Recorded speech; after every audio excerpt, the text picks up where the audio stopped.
आप जो बोलते हो उन शब्दों में बहुत ताकत होती है।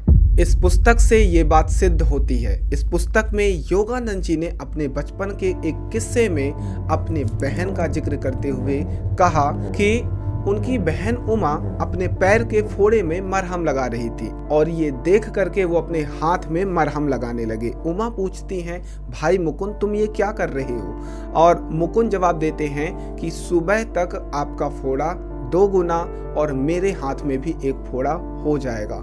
ये बात सुन करके अनसुनी कर देती हैं और उनकी बहन चली जाती हैं। सुबह उठ करके देखती हैं कि उनके पैर में 2 फोड़े और मुकुंद के हाथ में सच में एक फोड़ा था।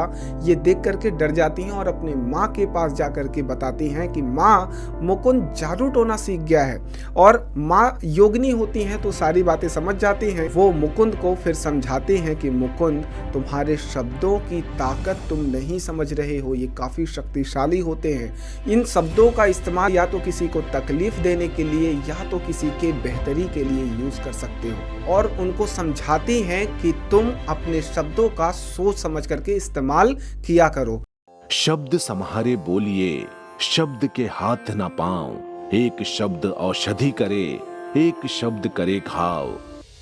आप सभी से मैं ये कहना चाहता हूँ कि जो आप जीवन में चाहते हो वही बोलो। किसी के लिए बुरा भला या अपने लिए बुरा भला कभी मत बोलो।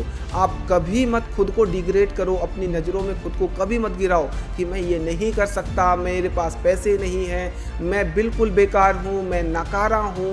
इन शब्दों का इस्तेमाल खुद के लिए तो बिल्कुल नहीं करना है और किसी दूसरे के लिए भी नहीं करना है, क्योंकि शब्दों की ताकत बहुत ज़्यादा होती है। ये सच करके दिखाती है। इसलिए अपने शब्दों की जिम्मेदारी समझो और सोच समझ करके बोलो।